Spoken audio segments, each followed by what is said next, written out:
I saw him eating raw meat in the dark. That was the night everything changed.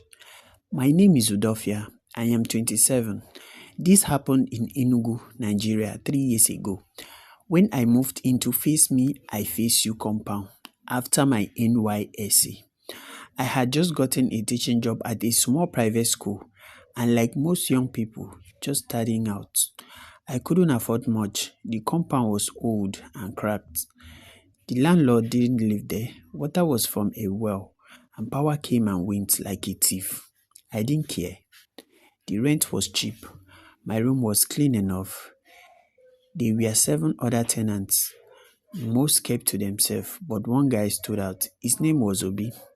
Obi was quiet, too quiet, dark skinned, tall, skinny like he hadn't eaten in weeks, always wore a black hoodie, and even when the sun was frying everybody's brain, he never smiled, never talked unless someone forced him. But the weirdest thing, he never cooked, never bought food, never even boiled water in the shared kitchen. At first, I thought maybe he had a restaurant girlfriend feeding him, or maybe he was fasting. But weeks passed, nothing. One of the tenants, Auntie Mercy, even joked one evening, maybe the boy is a ghost too. We all laughed. I wish we hadn't. The first real sign something wasn't right was the smell.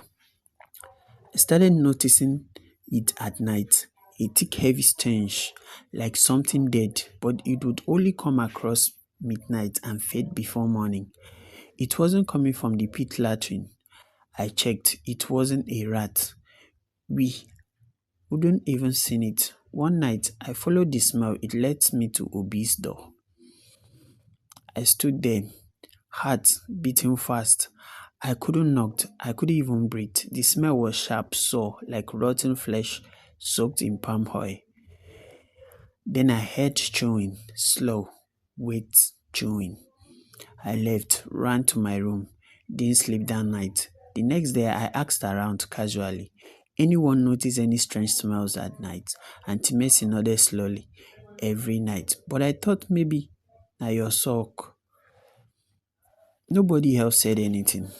Obi walked past us right then, as if he knew we were talking about him. He looked at me, just one look, but I swear on my father's grave, his eyes were not normal. They were bloodshot and sunken, like he hadn't slept in years. I looked away. Things got worse from there. I started having nightmares, always the same. I was standing in compound at night. The moon was red, and I could hear footsteps behind me, slow, dragging. Then a whisper in my ear, "You are next." I'd wake up and drench in sweat, heart racing. One morning, I found feathers outside my door. Just feathers, black, oily ones, like from crowned, arranged in perfect circle. I swept it away and told myself it was just bed. Later the evening, I found a headless chicken tied to my door handle. Now I am not stupid. I knew what it meant. Someone was doing juju. I called my mother in Oyo. She said I should pack my bags and leave that compound immediately. I tried. I really tried, but I didn't have money to move. Salary hadn't been paid. I decided to ignore everything until I could leave. But Obi didn't want me to ignore him. One night, I came back late from school meeting. It was past 10 p.m. The compound was quiet. Everybody has gone inside. As I passed the shared kitchen, I heard something inside, not noise, slumping. I looked through the cracks in the door. Obi was inside. He was sitting on the floor, shirtless, with his back to me.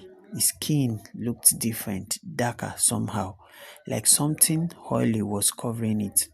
In front of him was a black pot.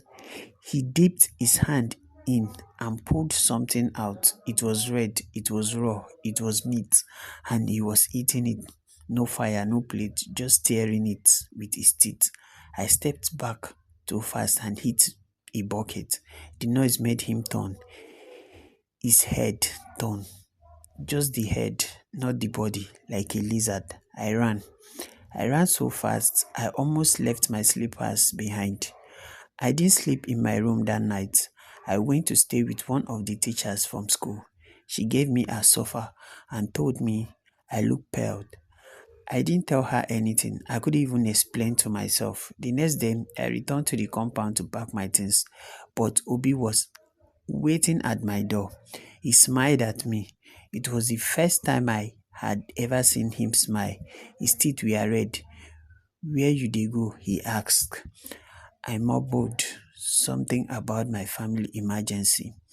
I pushed past him, locked my door, packed everything in less than 10 minutes. I didn't even take my mattress. As I was leaving, he stood at the gate watching me, still smiling. You dey lucky, he said. I didn't look back. A month later, the compound got fire. 3 rooms were destroyed, including Obi's room.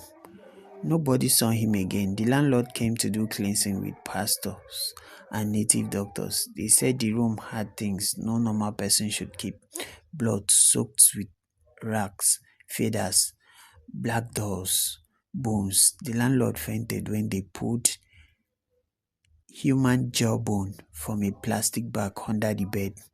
Police came but never found Obi. Some say he was a cultist, some say he was possessed, others says he wasn't human at all. Me, I don't know. But sometimes when I pass old compounds at night, I looked out for shadows just in case he's still hungry.